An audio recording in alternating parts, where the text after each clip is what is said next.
The Jack Benny program, presented by Lucky Strike. Quality of product is essential to continuing success. An outstanding example, Lucky Strike. In a cigarette, it's the tobacco that counts. And year in, year out, consistently, Lucky Strike means fine tobacco.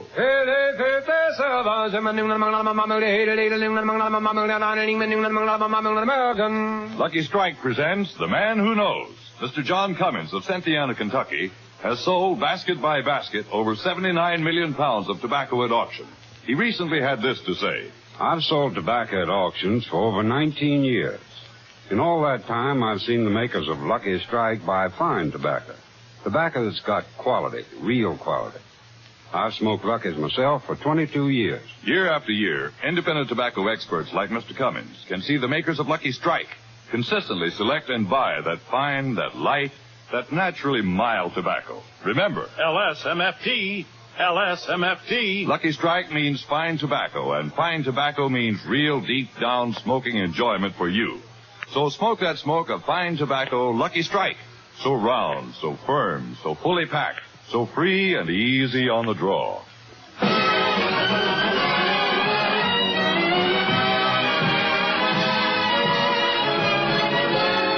The Lucky Strike program starring Jack Benny with Mary Livingston, Phil Harris, Rochester, Dennis Day, and yours truly, Don Wilson.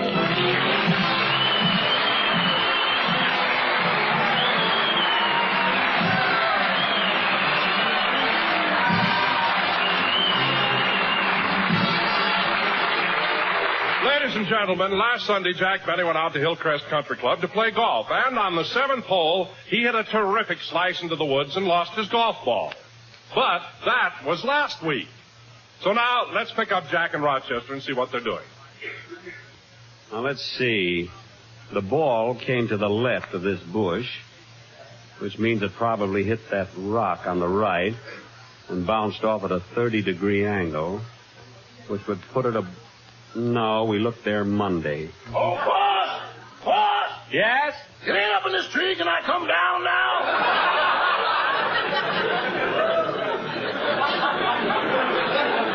All right.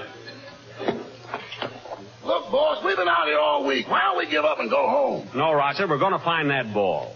And anyway, what are you complaining about? It's good to get out in the woods close to Mother Nature and rough it. Maybe so, but if President Truman found out we ate that gopher on Meatless Tuesday, we're in trouble. Oh, I don't think we need to worry. They won't start another investigation just for that, I don't think. Now, let's see. The ball might have bounced to the right here. You ought to give up playing golf, boss. It upsets you so much when you lose anything. It does not upset me. What about the time that you got the wrong number on the telephone, you didn't get your nickel back, you raised a fuss over that? You're darn right I raised a fuss. Yeah, but it didn't get you anything. The jury was prejudiced.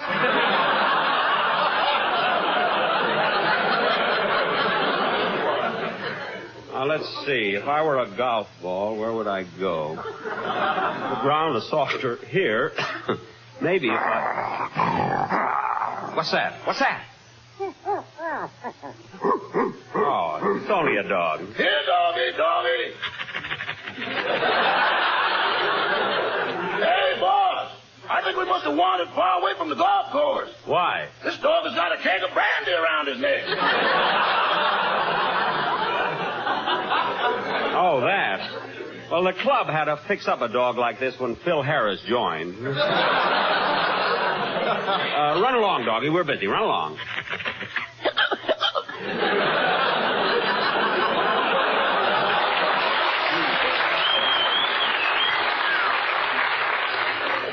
The keg must have a leak in it, I think. Now, come on, Rochester. Let's look over about... Oh, my goodness, it's 12 o'clock. I got to get over to NBC. Drive me down, will you, Rochester? Okay, but are we going to come back after the show and keep looking for the ball?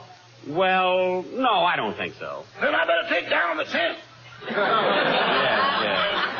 And don't forget to notify the post office we're going back to our old address, you know? Come on.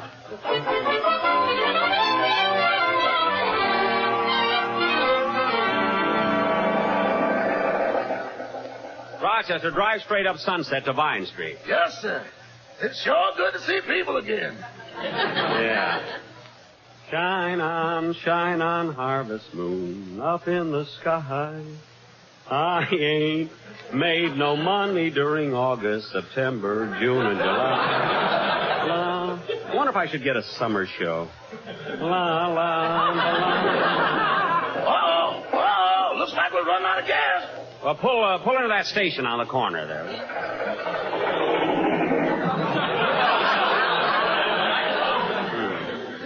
The attendants seem to be busy. Oh, look, Rochester. There's Norman Krasner having his car filled. He never misses my program. He thinks I'm the funniest guy in the world. Hey, Norman! Norman, it's me!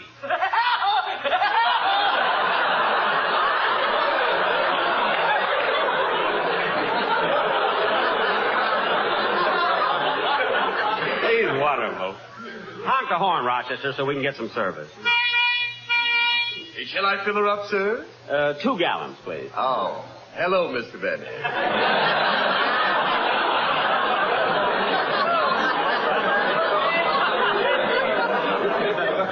Hello. You might as well fill it up, boss, or we'll have to stop again. Well, how much is gas, Bud? 21 cents a gallon. 21 cents. Well, all right. Fill her up. Yes, sir.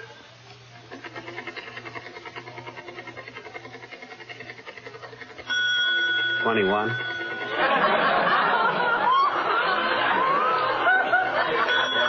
$42. $63. $84.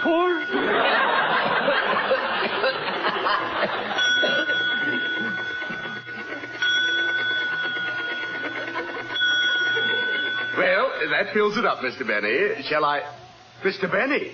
You lose this collar, I'll go get some water.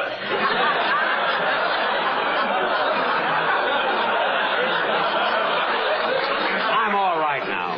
By the way, did you check the tires? Yes, and congratulations. All 4 of them are there. Good. That'll be $1.86 for the gas. Charge it, please. Yes, sir. Your credit card number? 206BY. Your license? 7W046. Your age? 38. Well, we better get going, Rochester. Yes, sir. So long, Norman. Don't take any wooden nickels.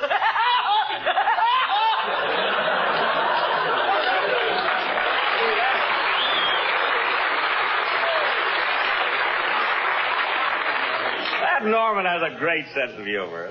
Now, hurry, Rochester, or we'll be late. Okay, I got the radio in the car fixed. Want me to turn it on? Yeah. Now, our next request comes from someone right here in Hollywood whose initials are D.D. D.D. D.D. requests us to play that new number, You Do, sung by Dennis Day. D.D. Must be Deanna Durbin. Turn it up, Rochester. We'll hear it.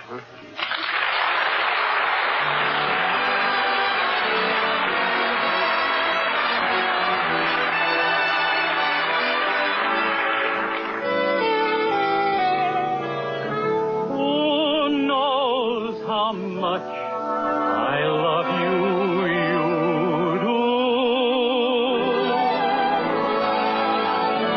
No one means more to me than you do.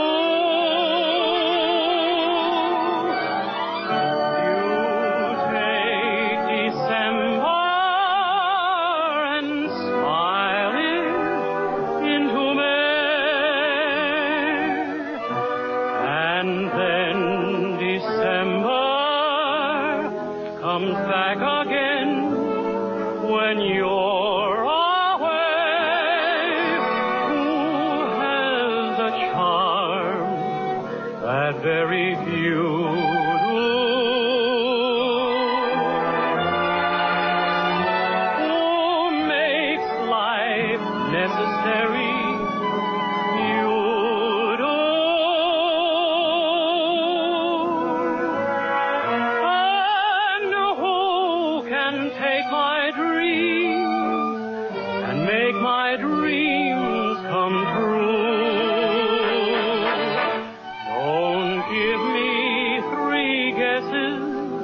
One will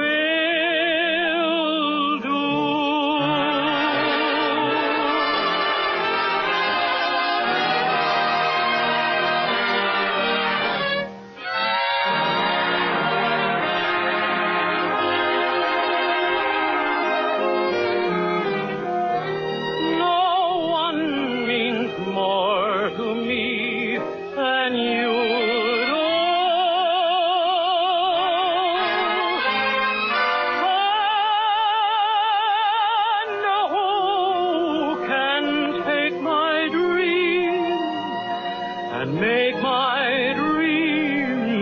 come true.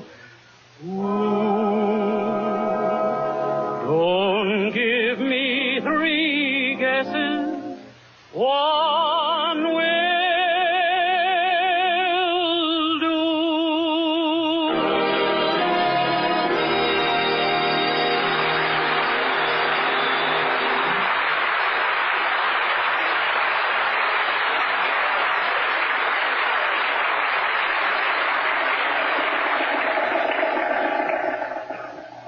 D.D. Could be Donald Duck. No, he's in Washington. Here we are at NBC, Rochester. Now, Rochester, I've been thinking it over. Maybe you ought to go back to the golf course and look for my ball. Okay. Too many rings on your fingers, and naughty and July.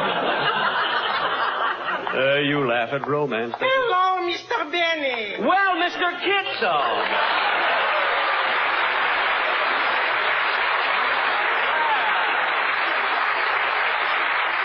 Say, I haven't seen you in quite a while. Are you still working at the drugstore? No, I lost that job. And it was a little bit your fault. My fault? Yes, I'm always listening to your show. And on your program, the man is saying, keep your eye on the red bull's eye.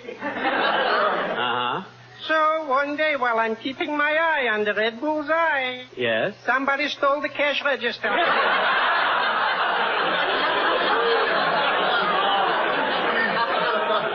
that's too bad. I hope you have another job. Oh, a much better one. Really? I'm now doing a little extra work in pictures. Oh, in pictures. That's wonderful. What pictures have you been in? Well, I was in Dark Sausage,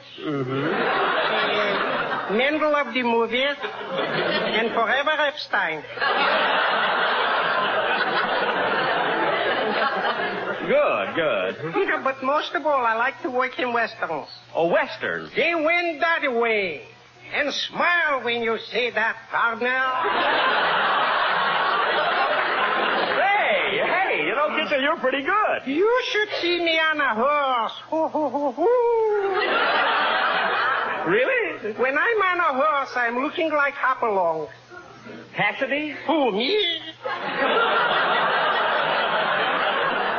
Oh, well, I got to run into rehearsal, Mr. Kitzel. See you again, huh? Thank you. And by the way, Mr. Benny, if you ever come out to Republic Studios, look me up. I will. Just ask for Tex. Everybody knows me.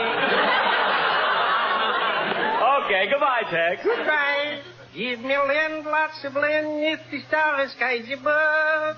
They went that way.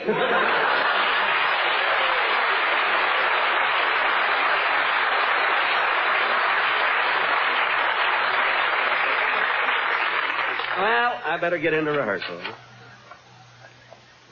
Gosh, NBC is a nice studio. I know they keep it so clean and so... I wish Fibber and Molly would stop waxing these floors. Oh, well. I wonder if Mary's in her dressing room. Come in. Hello, Mary. What are you doing? I was just reading the radio mirror. There's a picture of you here on page 28. Oh, yes. Yeah, that's the one I had taken when I was in the service. Gee, you were handsome in that uniform. Yeah. Jack, whose arm is that around you? A fellow from the draft board.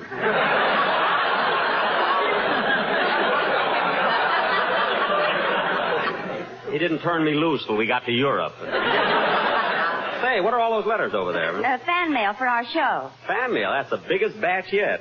Any for me? Yes, a bill from Lady Esther. And Jack. What? I got a letter from Mama, too. I must read it to you. A letter from your mother, Yeah. eh? What does the cure for the hiccups have to say? Go ahead, read it, Mary. Oh, okay. My darling daughter, Mary, I would have written you sooner, but I've been so busy. 2 weeks ago, your Uncle Lou and Aunt Ruby dropped in on us from Seattle, and we had to put them up in the little guest house in the back. I hope they leave before Halloween, as the kids always tip it over.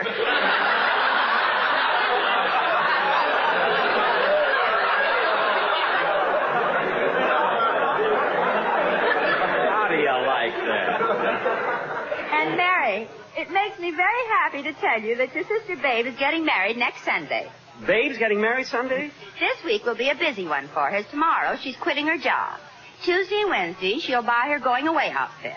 Thursday, she'll have the final fitting on her wedding gown. And Friday, she's making reservations for the honeymoon. Well. I hope she doesn't oversleep Saturday, because that's the only day she has left to find a man.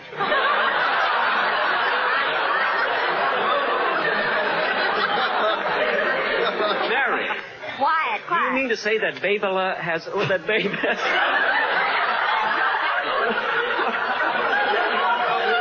Quiet, Jackson, some more. Oh. Last week, Babe was helping her father weather strip the house. They were on the 3rd floor, and Papa was hanging out the window while Babe was holding him by the feet. And now Papa's in the hospital. How did it happen, Mary? Read on. While Babe was holding Papa out the window, her ex-boyfriend passed by. They had an argument. And Babe thought he said, "Drop Dad."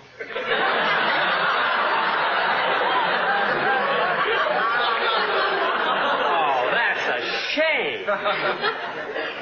No other news. Well, so we'll close. With love and kisses from your mother, Benzedrine Livingston. P.S. Oh, there's more? Yes. Tell Jack I heard his first 3 programs. Well. That was in 1932, and I haven't listened to him since. Your mother thinks she's so smart because she used to be a Gibson girl. Now, come on, we better get over on the stage. Look out, Mary. Take it easy because these floors are very slippery, you know. Oh, I didn't have any trouble when I came in. Well, I'm warning you. They've just been waxed, and the first thing you know... See what I mean? Give me your hand, Jack. I can get up myself.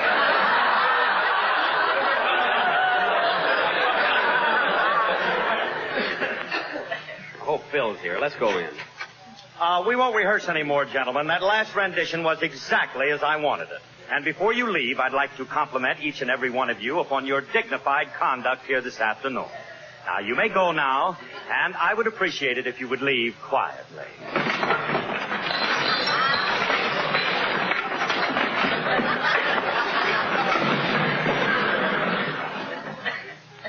Thank you. Phil. Petrillo boy. Phil. Huh? Oh, hiya, Jackson. Hello, Livy. Hello, Phil. Oh, you should have been here. We just got through rehearsing. I know, Phil. I saw the boys leave. And believe me, I haven't seen a crowd stampede out of a place in such a disorderly manner since... The horn blows at midnight. Only at the preview. Phil, I don't like to keep bringing this up all the time. But look, for 11 years now, you've had that same bunch of, you should excuse the expression, musicians. Now, isn't that right? Yeah, that's right. And in all that time, they have never started together, played on key, or ended together. Now look, Phil, why don't you fire them? I can't do that, Jackson. I got to keep them working. Why? I promised their parole board. Oh, well, I don't care what you promise. I don't want those guys around me. They make me nervous. My boys? Sir. Oh, don't worry about them, Jackson. They wouldn't hurt a flea. I know. That's why they have so many of them. Anyway, Phil, I don't mind. Look, I don't mind if they stay on the program, but at least make them look presentable. You know, when they're out on the stage. Socks? Shirts, too. I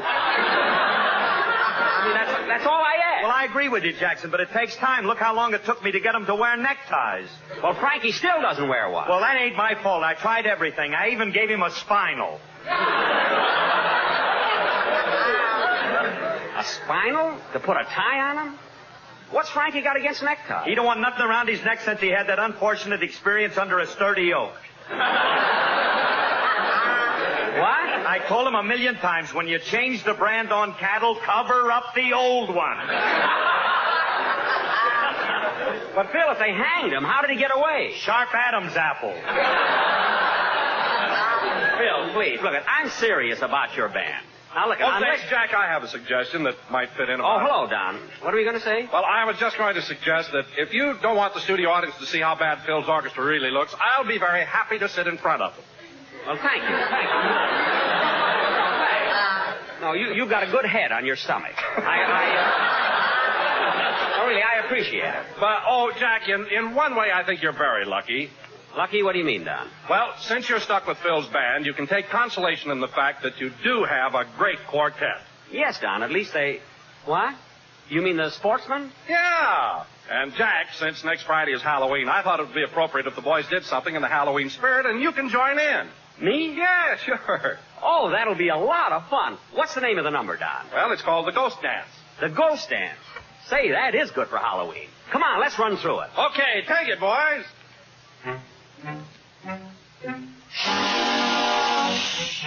L-S-M-F-G.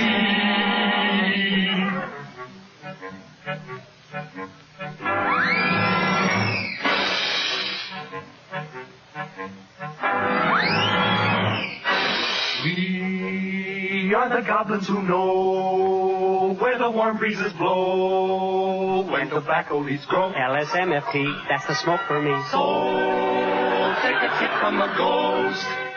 Use tobacco they toast. It's the one you like most of all.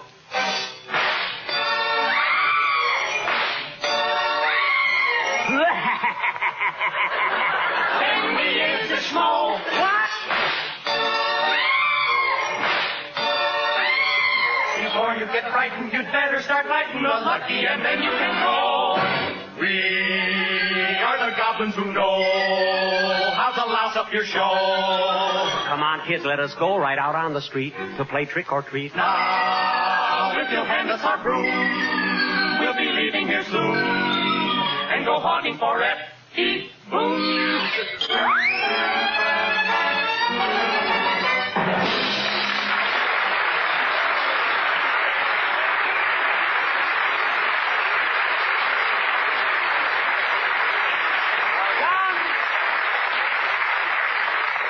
Don, this time I must give the boys credit. They really prepared something great. Really, it was very good. It scared me silly. Huh? Oh, hello, Dennis. What made you late? Oh, I happened to be standing in the doorway when Phil dismissed us boys. Oh. The next thing I knew, I was in the bar across the street.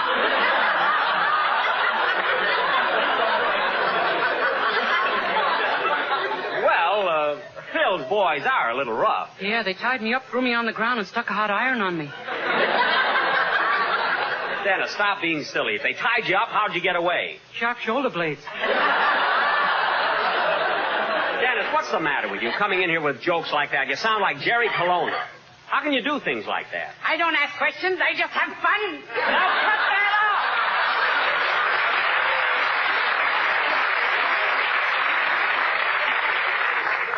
Jerry Colonna. Say, Jack, that reminds me. Did you read about Bob Hope going to England to do a command performance? Yes. You know, that ought to be exciting, being in England at this time. Oh, by the way, Jack, did you get a reply to the letter you wrote King George regarding the royal wedding?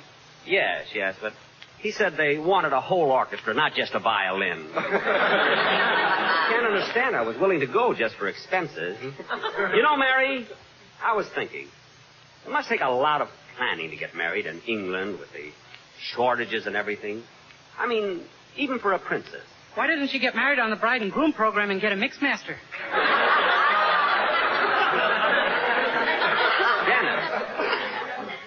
Dennis, are you crazy?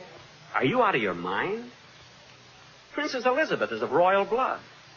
Her father is the King of England. Her grandfather was the King of England. Her great-grandfather was the King of England. A mixmaster is a mixmaster. Oh, for heaven's sake. Jack, put down that branding iron. Well, he drives me nuts. Now, let's sit down and get this rehearsal started. Jack, you're acting awfully irritable lately. Oh, he's been like that ever since last Sunday when he lost that golf ball. Well, Mary, that was a new golf ball. I only hit it once. Go on, you lost it on the 7th hole. I still only hit it once.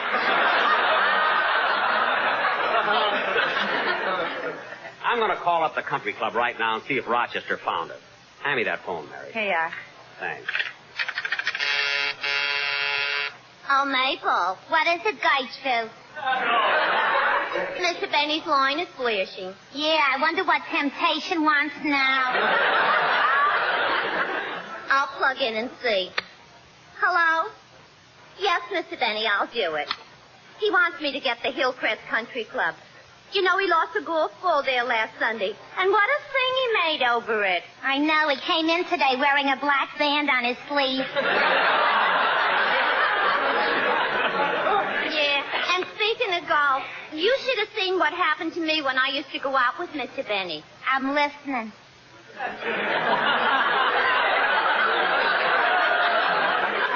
One night he took me and my mother out to a driving range. I didn't know he was such a rotten golfer, so I let him drive a ball off my nose. You did? Yeah, and was I sorry? Oh, my goodness, did he hit your nose? No, but he broke my mother's leg.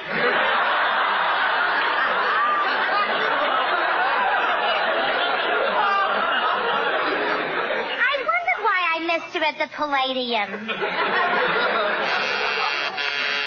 Hello? I'm trying to get them, Mr. Benny. Well, you don't have to get so excited. What? That's no way to talk to a lady. What did he say? What did he say? What did he say? Quiet. He's still insulting me.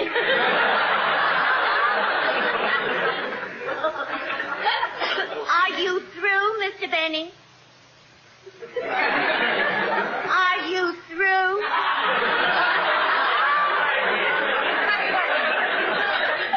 Are you through?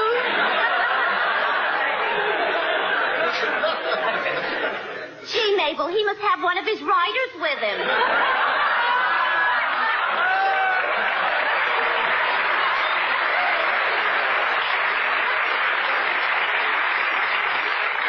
I'm sorry, Mr. Benny, but the line is busy. Operator, Gertrude, Snooksy. Oh, well, if Rochester found the ball, I guess he would have called me. Gee, maybe I was too harsh on Gertrude. After all, she and Mabel just sit there in that little room by themselves all day long. I wonder what they talk about. Well, I guess it's none of my business. Come on, kids. Let's get on with the rehearsal.